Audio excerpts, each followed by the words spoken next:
عام لوگوں کا یہ خیال ہے کہ اگر ایک مولوی کچھ کہتا ہے دوسرا کچھ کہتا ہے تو یہ مولوی اکٹھے کیوں نہیں ہو جاتے اور بیٹھ کر ان مسئلوں کا حل کیوں نہیں نکال لیتے؟ اگر اکٹھے ہو جائیں گے تو ان کا پیٹ آپ بھرو گے کیا؟ یہ بیچارے لڑواتے ہی اس لیے کہ یہ لڑتے رہیں، ہماری دال روٹی چلتی رہے۔ لیکن یاد کر لیجئے قیامت کے دن یہ بہانہ میرے اور آپ کے کام نہیں آنے والا کہ ایک مولوی کچھ کہتا تھا ایک مولوی کچھ کہتا تھا۔ اللہ ہم پریشان تھے، ہم کہاں جاتے؟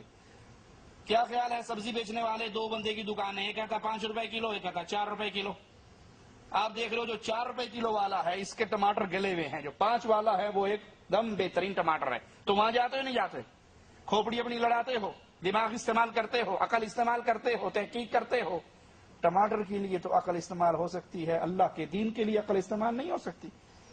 بھائی کتنی موٹی سی بات ہے کہ ایک شخص آپ کو قبر کی دعوت دے رہا ہے، آؤ پیر صاحب کی قبر پہ چلیں، سجدہ کریں، طواف کریں، نظر دیں، نیاز دیں، قبروں کو پوجیں، چومیں، یہ زندہ ہیں، یہ اولیاء اللہ ہیں، یہ بزرگ ہیں، یہ مشکل کشا حاجت روا ہے۔ دوسرا کہتا نہیں بھائی یہ مر گئے ہیں، یہ انسان تھے، مر گئے، قبر میں دفن ہو گئے، اگر یہ کچھ کرنے کے قابل ہوتے تو اپنا استنجا خود کرتے، غسل خود کرتے، کفن خود پہنتے، قبر میں خود اترتے، یہ مجبور محض ہیں، آؤ قرآن پڑھ لو۔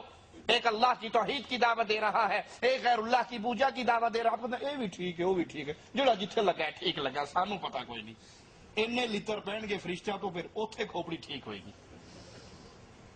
ایک قرآن کی دعوت دے رہا ہے، ایک کہہ رہا ہے جی قرآن نہیں پڑھنا، جو قرآن پڑھ گیا خلاص وہ گیا۔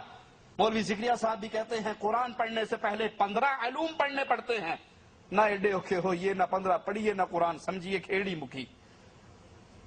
ایک آپ کو قرآن کی طرف بلا رہا ہے، ایک آپ کو پیر صاحب کی کتاب کی طرف بلا رہا ہے، ایک آپ کو اللہ کی عبادت کی طرف بلا رہا ہے، دوسرا آپ کو قبر کی عبادت کی طرف بلا رہا ہے۔ دونوں میں فرق نہیں ہے، اپنی عقل کو استعمال کیجئے، وگرنہ قیامت کے دن یہ بہانہ نہیں چلے گا یہ مولوی یہ کہتا تھا، یہ مولوی یہ کہتا تھا۔ مالک کا تجھے عقل دی تھی؟ سوچئے آپ میں سے کتنے بھائی ہیں جو ڈرائیور ہیں، کتنے بھائی ہیں جو انجینئر ہیں، کچھ ڈاکٹر بھی ہوں گے۔ کیا خیال ہے ماں کے پیٹ سے نکلتے ہی ڈرائیور تھے، نکلتے ہی انجینئر تھے، نکلتے ہی ڈاکٹر تھے؟ نہیں، پیٹ پالنے کے لیے یہ سارے دھندے میں نے اور آپ نے کیے یا نہیں کیے؟ کیے۔ یہ 60 سالہ زندگی کو آرام دہ بنانے کے لیے تو ہمیں سب کچھ سمجھ آ جاتا ہے، لیکن اس زندگی کو جس میں کبھی موت نہیں آنی آرام دہ بنانے کے لیے ہماری عقل کام نہیں کرتی۔ یہ شیطان کا بہکاوا ہے جو ہمارے لوگوں کے درمیان وہ پھیلاتا ہے۔